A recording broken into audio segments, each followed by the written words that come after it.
Hello students, welcome back to our online video classes. I am Ghazala.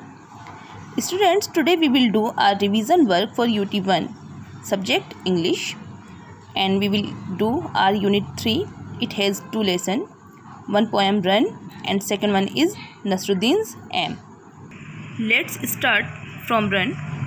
For 21 question is, what does the poet tell us to do?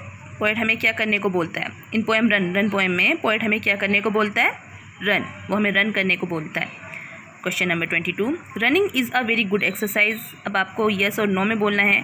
आपको पता होगा कि running जो है वो अच्छी एक्सरसाइज है या नहीं है. तो मेरे हिसाब से तो अच्छी एक्सरसाइज है, सो आई रोट यस. और आपको भी I think you love running, तो आप भी यस लिखिए. Who wrote the poem run? Run poem किसने लिखी? ये लिखी है मेरी डॉन्ट ने. Question number 24, away from the city and into the dash dash dash sun. 25 question, merry means होता है खुशी यानी cheerful. Question number 26, the poet wants to run out to the country. जो पोएट है वो कंट्री की तरफ भागना चाहता है यानी गांव की तरफ भागना चाहता है, शहर से दूर. तो आप लिखेंगे यस, बिकॉज ही लव्स या शी लव्स नेचर ब्यूटी. जो इसमें पोएट है, she loves nature beauty, so you will right yes. The poet loves city life style. जो पोएट है उसे सिटी लाइफ स्टाइल पसंद है, तो आप लिखेंगे no. Now see from your question number 28, it is starting of Nasruddin's aim. And question number 28 is, who was boasting in front of his friends. Who was boasting? Boasting means self praise, अपनी बढ़ चढ़ की जो बड़ाई कर रहा था. Boosting यानी बढ़ चढ़ के अपनी जो बड़ाई कर रहा था नसरुद्दीन. कौन कर रहा था? अपने दोस्तों के सामने, so you will write Nasruddin. Question number 29, who said no one can match my skill in archery. किसने कहा नो वन कैन मैच? कोई मैच नहीं कर सकता, कोई बराबरी नहीं कर सकता माई स्किल, मेरे टैलेंट की, इन आर्चरी. आर्चरी मतलब तीरंदाजी. तीरंदाजी में कोई मेरी बराबरी नहीं कर सकता. Who said this? ये किसने कहा? तो ये कहा नसरुद्दीन ने. This question is asking to you, do you think Nasruddin was good in archery? क्या आपको लगता है कि नसरुद्दीन जो था वो आर्चरी में गुड था, अच्छा था? तो आप लिखेंगे नो. हमने पूरी स्टोरी पढ़ी है ना, वो अच्छा नहीं था, सिर्फ क्या कर रहा था? बूस्टिंग कर रहा था.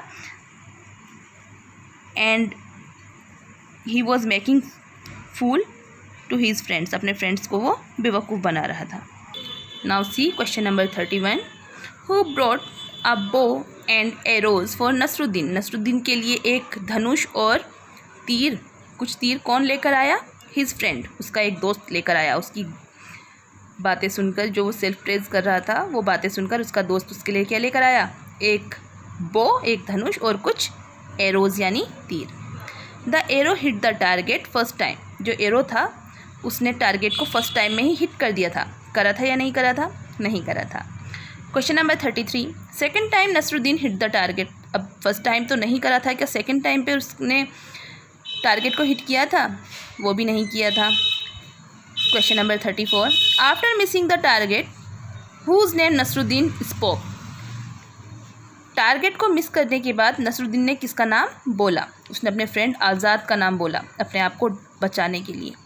Question number 35, Nasruddin was taking someone else name after missing the target because he was dash dash dash himself. क्या कर रहा था? डिफेंडिंग. डिफेंडिंग मतलब बचा रहा था. Question number 36, Nasruddin said this was my aim the third time because he dash dash dash the target. क्या करा था उसने? क्योंकि थर्ड टाइम पे उसने टारगेट को शॉट किया था. शॉट जो होती है second form of shoot, shoot की second form shot. Question number 37, who stared Nasruddin after his winning. Who stared? किसने घूरा? नसरुद्दीन. आफ्टर हिज विनिंग, उसकी जीत के बाद. एवरीवन, एवरीवन क्या था? हर कोई उसे, हर किसी ने उसे घूरा अमेजमेंट के साथ. एंड अमेजमेंट मीन्स आश्चर्य के साथ. Question number 38, Nasruddin gave up the game in the middle. जो नसरुद्दीन था उसने गेम को बीच में ही छोड़ दिया, नहीं छोड़ा. वो अपने आप को बचाता रहा, डिफेंड करता रहा, दूसरे लोगों का नाम लेता रहा, बट उसने हार नहीं मानी. तो आप लिखेंगे नो। गिव अप मतलब होता है छोड़ देना, गेव अप मतलब छोड़ दिया। Question number 39, opposite of lucky is, आपको आता ही होगा लकी का अनलकी। क्वेश्चन नंबर 40 है, अमेजमेंट मीन्स क्या होता है? Greatly surprise. जब हम किसी चीज़ से बहुत ज़्यादा सरप्राइज हो जाते हैं, it is called amazement. So students, it was your revision work for UT first. Learn them properly with your spellings and entire work do in a separate notebook। जो सारा का सारा वर्क है वो एक नोटबुक में ही करिए। One more tactic, first of all read your entire chapter properly, then read the question, then try to solve your question yourselves।